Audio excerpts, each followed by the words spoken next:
आपका इस वीडियो में स्वागत है। पिछले वीडियो में हम लोगों ने 1857 की क्रांति के स्वरूप पर चर्चा की थी।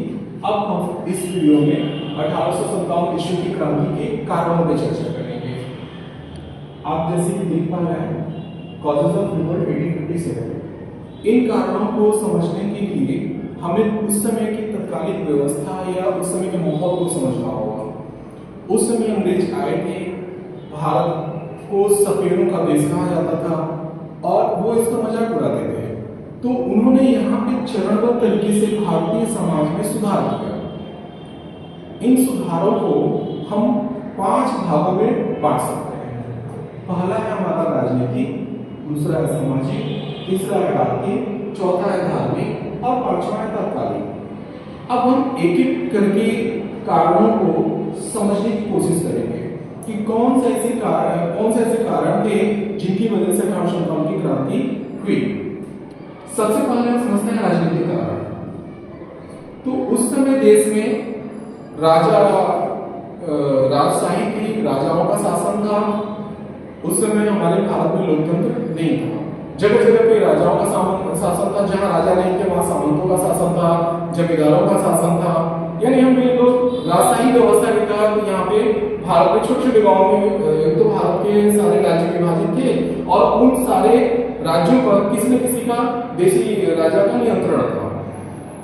अंग्रेज जब भारत आए तो 1757 की क्रांति के 1757 के प्लासी युद्ध और 1764 में हुए बक्सर युद्ध के बाद उन लोगों ने भारत में अपने साम्राज्य का विस्तार करना शुरू कर दिया।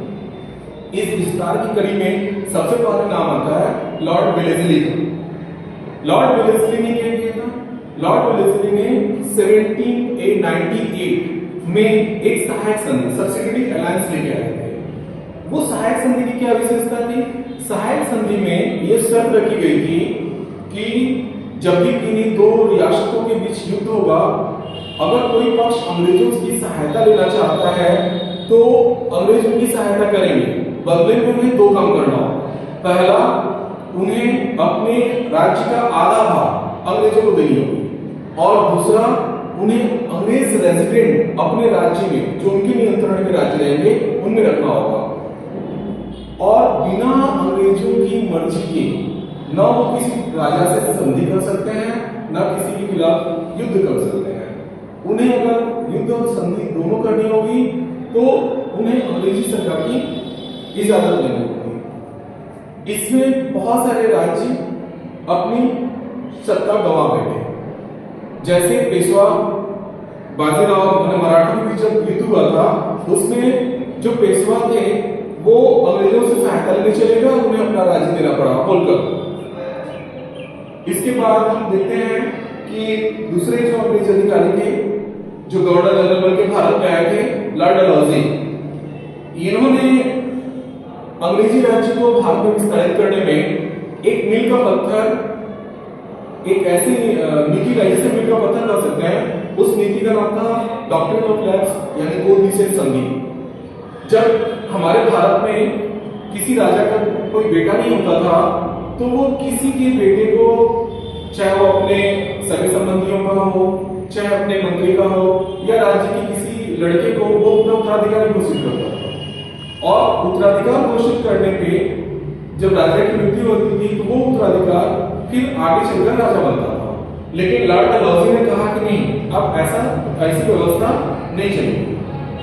जिन रियासतों के पास अपने खुद का उत्तराधिकार नहीं होगा, खुद का मतलब उनके अगर खुद के बेटे नहीं होंगे तो ऐसी रियासत को अंग्रेजी राज्य में शामिल कर दिया जाएगा। तो इसी प्रथा को गोद निषेध संधि कहा गया। इसके तहत सतारा, झांसी और बहुत सारे नागपुर वगैरह शामिल कर दिए गए। तो इसके माध्यम से हम देखते हैं कि कई रियासत अंग्रेजी राज्य में शामिल हो गई। तो जितने भी देसी राजा थे जो हमारे भारत के थे वो अंग्रेजों के खिलाफ हो गए। दूसरे कारण में हम समझते हैं सामाजिक कारण। सामाजिक कारण क्या था? हमारे समाज में कई तरह की प्रथाएं चल रही थी जिनमें विधवा व्यवस्था थी, बाल विवाह था, बहु विवाह था, पर्दा प्रथा था। अंग्रेजों ने एक एक करके इन प्रथाओं को बंद करना शुरू कर दिया, जिनमें सबसे प्रमुख था सती प्रथा।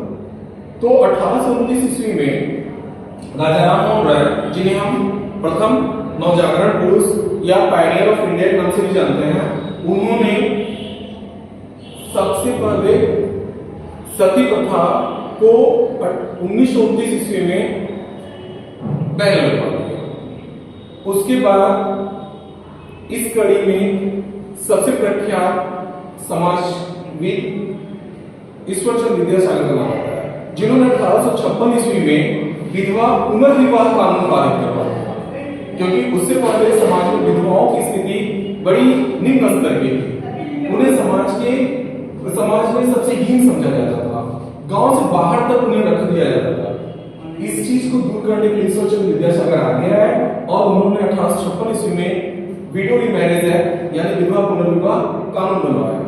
यही नहीं, उन्होंने पर्दा प्रथा और बहु विवाह आदि सब प्रथाओं का भी उन्मूलन किया, जिसके चलते भी लोगों को यह लगने लगा कि यह हमारे सामाजिक चीजों में भी हस्तक्षेप कर रहा है। तो इससे सामाजिक कारण की स्थिति खड़ी हो गई, जिन्होंने 1856 की क्रांति में अपना बहुमूल्य योगदान दिया। अब आते हैं आर्थिक कारण पे। आर्थिक कारण में सबसे महत्वपूर्ण जो था, अंग्रेजों ने क्या किया, यहाँ पे हस्तशिल्प के लिए पूरा भारत पूरी दुनिया में जाना जाता था अपने हस्तशिल्प कला के लिए, क्योंकि यहाँ की जो कारीगरी थी, रेशम उद्योग, सूती वस्त्र उद्योग या मसाले का उद्योग, ये पूरे वर्ल्ड में, पूरे विश्व में फेमस है। उन्होंने इसी पे हमला किया और घोषणा करा दी कि कोई भी कारीगर अगर अपने घर में अपने हाथों से कोई वस्तु बनाता है तो उसके हाथ काट दिए जाएंगे। इससे मजदूर बेचारे डर गए और कारीगर जो जिनकी जीविका का साधन ही उनके कला पे निर्भर था, वो समाप्त हो गया। यही नहीं, उन्होंने जमीन की पैमाइश की, रैयत वाली व्यवस्था, महल वाली व्यवस्था, स्थायी बंदोबस्त, इन सभी माध्यमों से जमींदारी व्यवस्था को उन्होंने सुदृढ़ किया, जिसके चलते किसानों को भी लगने लगा कि हमारा आर्थिक कमर टूट रहा है। और कारीगरी व्यवस्था चौपट तो हो ही रही थी, जिसके चलते हमारा पूरा धन, जैसा कि दादा भाई नौरोजी ने भी अपनी किताब ड्रेन ऑफ वेल्थ में जिक्र किया है, धन की निकासी, हमारा पूरा धन जो कि हमें हमारी ऋण थी भारत की, वो सब अंग्रेज अपने साथ इंग्लैंड शिफ्ट करने लगे। चौथा महत्वपूर्ण कारण धार्मिक कारण। जिस तरह हमने सामाजिक कारण में चर्चा किया था, विडो रीमैरिज एक्ट यानी विधवा पुनर्विवाह कानून या राजा राममोहन द्वारा बंद किया गया सती प्रथा, ये सारे कारण जो है धार्मिक, इसे धार्मिक जावा बना दिया गया और लोगों को कहा गया कि अंग्रेज न केवल हमारे राजनीतिक कारण में, सामाजिक में, आर्थिक में, बल्कि धार्मिक क्षेत्रों में भी हस्तक्षेप कर रहे हैं। इससे जो उस समय के प्रबुद्ध लोग थे, वो अंग्रेजों के खिलाफ उनकी मानसिकता बनने लगी और ये वास्तविकता भी थी कि ईसाई मिशनरियों के द्वारा हमारे लोगों को, जो बेचारे किसान थे, आर्थिक रूप से पिछड़े हुए थे, उन्हें बहला फुसलाकर ईसाई धर्म का प्रलोभन देकर और ईसाई बनने पर उन्हें नौकरियों तक का प्रलोभन देकर उन्हें उनका धार्मिक परिवर्तन किया जा रहा था। इसके चलते भी भारतीय जनमानस में आक्रोश की स्थिति बन रही थी और इन सारे कारणों में जो सबसे महत्वपूर्ण कारण था वो था तात्कालिक कारण, इमीडिएट कॉज। ये सबसे महत्वपूर्ण था क्योंकि उसी समय एक र्यूमर फैला था, उससे पहले जो हथियार इस्तेमाल होते थे वो कागज के बने बारूद से इस्तेमाल होते थे, लेकिन ये एक राइफल भारतीयों के बीच में भारतीय सैनिकों को सौंपा गया था जिसका नाम था एनफील्ड राइफल। इस राइफल में जो बारूद होता था उसे चमड़े की थैली में लपेटकर भरना पड़ता था और बंदूक में डालने से पहले, उस गोली को भरने से पहले उस चमड़े को दांत से काटना पड़ता था।